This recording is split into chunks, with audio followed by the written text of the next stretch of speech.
Hi there, I'm Andrea Koppel, and it's time for coffee, the podcast where you get to hear firsthand what the jobs and careers that interest you the most are really like. Hey there, Java junkies. Welcome back to another episode of T for C. If you like shiny things, and by that I mean jewelry, and especially diamonds, and you're wondering how to break into the jewelry business, then this is the episode for you.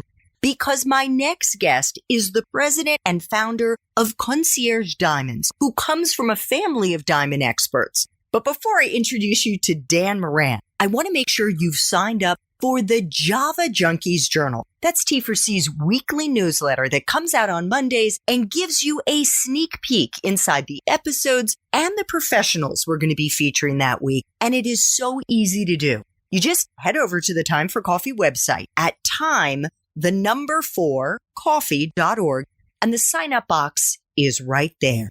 Now, my jewelry-loving Java junkies, please grab your mug and take a chug of your favorite caffeinated brew, because it's time for another caffeinated career conversation. And my guest is Dan Moran, who is president and founder of Concierge Diamonds in Los Angeles. Dan actually comes from a family of diamond experts. His parents were diamond dealers for 30 years in New York City's famous diamond district, and his great uncle was a founder of the Israeli Diamond Exchange, which is the world's largest diamond exchange, and it's also the center of Israel's diamond industry.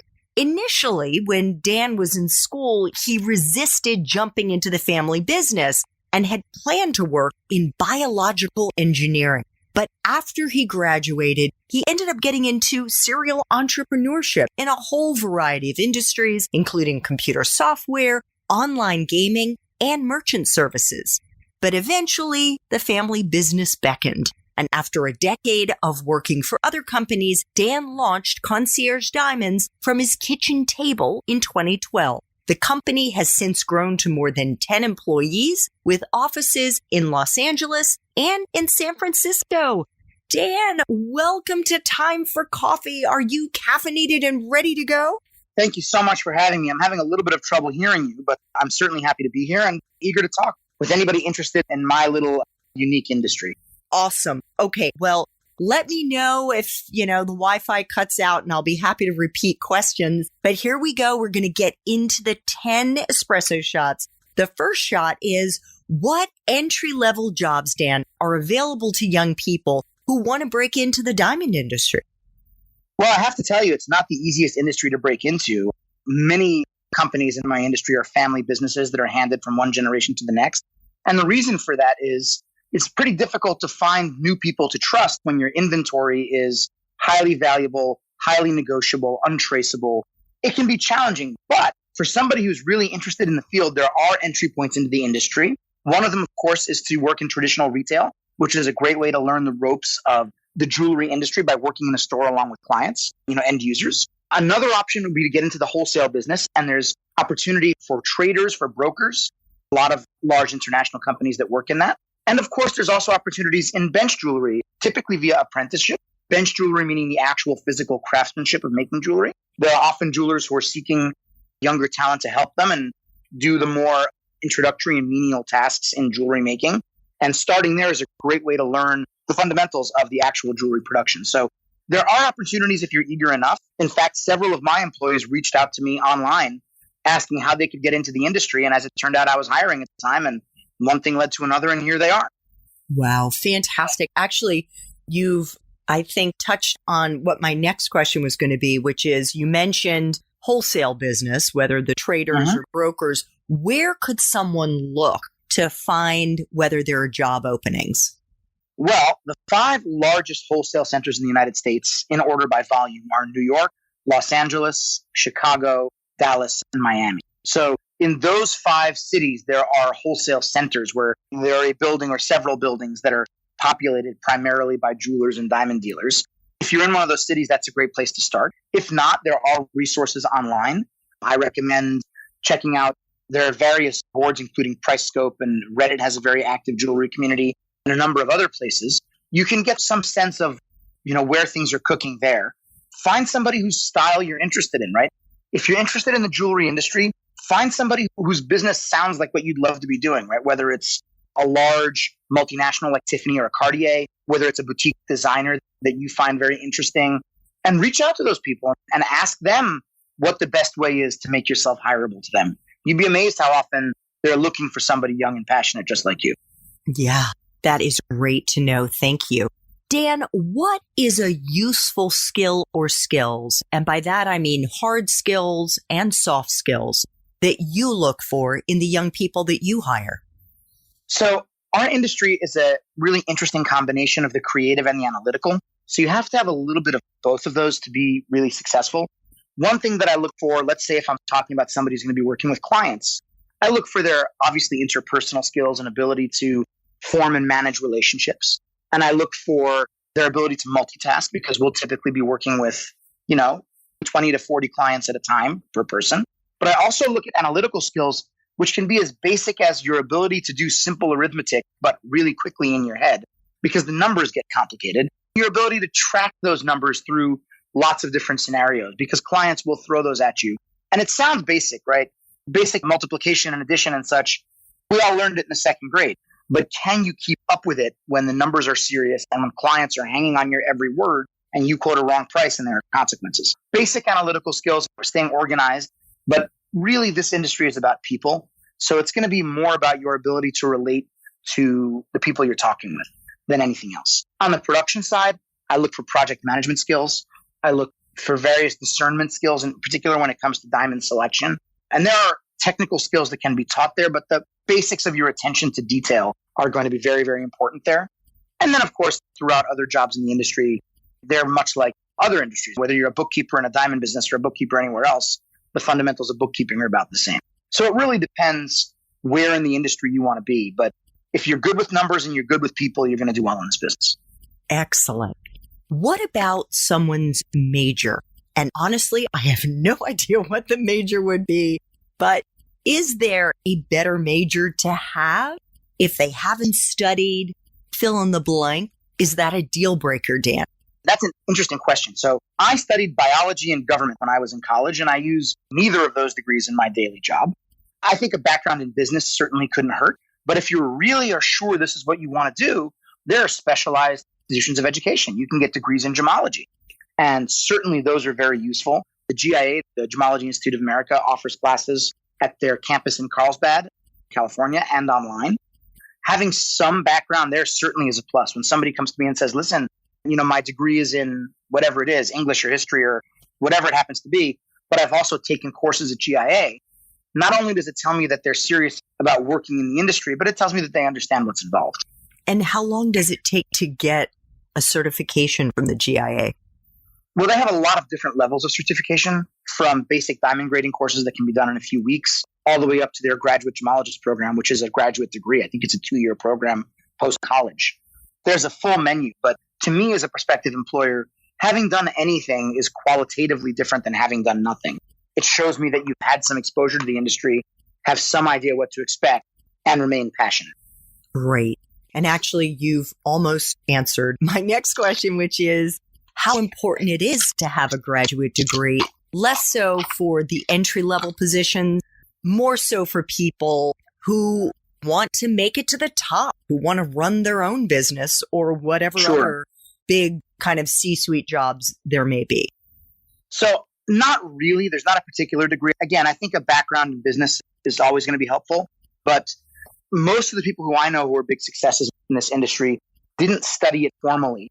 Most of the training you'll have in our business is done via the more traditional apprenticeship on-the-job training model. When somebody new joins my team, whatever their skill level is, they'll spend some time shadowing everybody in different departments to learn about the facets of my business, but also for us to judge where their aptitudes lie. I've had people who applied in one department and wound up working in another because they were just better suited for it. There's not a particular postgraduate degree that I would say ensures success, but certainly having studied gemology and having some background in that world will give you a grounding that is certainly helpful. Good to know. What about life experiences? So things outside the classroom. What, in your experience, Dan, are the most useful ones for young people to have starting out in this field? I mean, I think that comes down to skill set. So it's going to be your ability to tolerate ambiguity, your ability to multitask, your ability to form, preserve, and maintain good relationships with other people, whether it's within the company, suppliers, or clients, and your ability to think on your feet and react to a very rapidly changing environment. It's going to be about what backgrounds will attest to that skill set. If you come and tell me, you worked as a broker on a trading floor, I know you're used to a fast-paced environment. If you come and tell me that you have previous experience in selling expensive cars, okay, you know something about luxury goods and that kind of market. If you come to me and say, my last job was food service, well, it's certainly not relevant to the jewelry business, but you know how to work with a lot of different people at the same time and balance a lot of different tasks. So there's relevance to a lot of different things. For me, it's going to be about the skills that you bring to the table more than about where you got them. Okay, understood. So, Dan, what is the best part for you of being in the jewelry industry? Well, there are a lot of best parts. As cheesy as it might sound, I really love the fact that I get to be involved in the happiest days of a lot of people's lives. In many cases, I'm the first person to know somebody's planning to propose. If you're coming to me shopping for a ring, I often know about it before your mother does, before your best friend does, obviously before your girlfriend does. So that's very rewarding that I get to be a part of it, and clients send me proposal pictures and wedding pictures and baby pictures, and I really become a part of their lives. That's very rewarding. And then on a practical level, if you do well in this business, it can be lucrative and you can live a nice lifestyle, which is obviously matters. Just the money side of it. It's also an industry that still respects more work-life balance than I think a lot of other industries do. Our typical workday is 9:30 to 6, and it's relatively rare that you'll find me here in the office at 9 or 10 o'clock at night. It's relatively rare that you'll find me in the office on the weekend.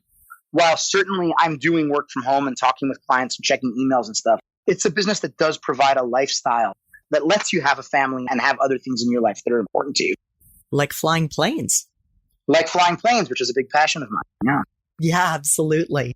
So the flip side, and maybe it isn't even the flip side, but even in an industry like yours that is a part of the happiest day of a girlfriend's, boyfriend's, lover's life, there have to be aspects of being the big boss that suck. So what for you is the part of your current job that sucks the most? Well, I mean, when you're running a business like mine, it's a small company and a lot of people depend on me, right? Not just myself and my family. My wife and I both work at my company. And so this company is our sole source of income to feed our children. And I feel that all the time.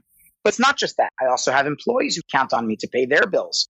I have suppliers who count on me to pay their bills. And I have customers who count on me to keep my promises, which involve a lot of money a lot of the time. I certainly feel that pressure. It's omnipresent. I can have a record month one month and the first of the month next month. Well, great. You did it once. Now you got to do it again. You're constantly under the gun. You sell an engagement ring to somebody once today, and that's wonderful. Tomorrow, start over. You don't get a lot of repeat business in my industry because how many people buy multiple engagement rings? You do get a fair amount of referral business, but you don't get a lot of repeat business.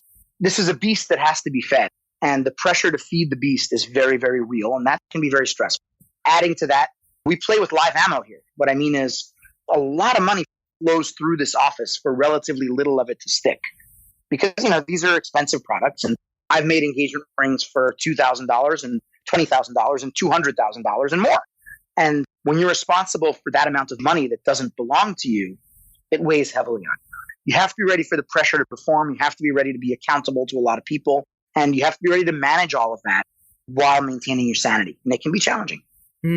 I can imagine.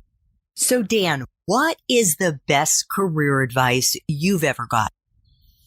Oh, boy. I've had a lot of help from a lot of people throughout my career. I can certainly spit out a few cliches that stick with me that are particular to my industry and that are general. One of the things that my uncle, who was one of my mentors in this business, taught me is that it's a lot easier to reduce your cost by 1% than it is to charge your customer 1% more. That is profoundly true.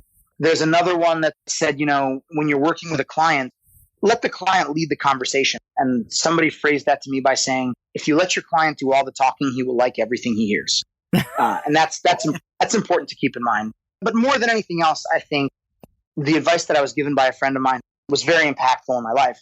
is to say, if you're focused on the money of your business, you won't get it. You won't achieve it. Focus on your client's goals and focus on the success of your client's experience, and the money will come. That is absolutely true. You'd be amazed how often I will sell a stone and make a piece, and I don't really know how the numbers work out until relatively late in the game. My primary concern is making sure the client is 1,000% happy. And when I focus that way, it tends to be the best transactions for the client and for me. Wonderful. That is all great advice. Thank you. So 2 final espresso shots. What movies, if any, or Netflix, Hulu, Amazon shows, or even books, Dan, do you think accurately depict your profession? You'd be surprised. There's not a lot out there that's pretty accurate. I see a lot of movies that inaccurately depict my profession all the time. Every time I see a movie, it's usually about some kind of diamond heist, right? Any movie about the diamond business winds up being a crime movie. And I always see somebody open up this felt pouch and pour diamonds onto the table. And it kills me to see that, because that is a great way to scratch up all your diamonds, right? A diamond is the hardest material in the world, but they will scratch each other. I can't imagine putting a bunch of diamonds into a felt bag. That's insane. So I've seen a lot of people doing it wrong. It's hard for me to come up with one that does it right. There's an older movie called Diamond Men about on-the-road salespeople that I think was pretty interesting. There's a new movie that's coming out shortly with Adam Sandler in it. I don't remember the title of it, but I'm told that he plays a diamond broker, and I'm told that movie has some accurate aspect of its depiction of the business. But honestly, aspiring screenwriters out there, there's opportunities here, because people don't get how this business works. And it's pretty fascinating. And we know who could be a consultant on that movie. Call me Hollywood, I'm here. That's right. You are. You're right there. So final espresso shot. What would Java junkies be surprised to learn about your profession? I think that people think of the diamond business and it conjures this image of a guy in a suit with a briefcase handcuffed to his hand and an earpiece in his ear getting on a private jet. And that's just not the reality of our industry, right? It's a mercantile business. It's an immediate business. It's a visceral business, but it's a people-oriented business. I have long-standing relationships with suppliers and clients who I talk to almost every day. And a good jeweler, a good diamond dealer should be like a good lawyer or a good accountant or a good doctor. My job is to leverage my experience and to give my clients the best professional advice that I can to help them to spend their money efficiently and effectively. If I've done my job, then I don't have to tell my client what to buy. I've given them the tools to make that decision for themselves. Ultimately, that's a much more rewarding thing to do. Wonderful. Dan, thank you so much for making time for coffee today with me and the Time for Coffee community. This was wonderful. I'm glad I could help. If anything I said is of value to anybody listening, I'm really happy for that. Thanks so much for listening to Time for Coffee, where the professionals in the jobs that most interest you always have time to grab coffee 24/7, no matter where you live. I have one quick favor to ask you. Remember to rate, review, and subscribe to Time for Coffee. Thanks so much.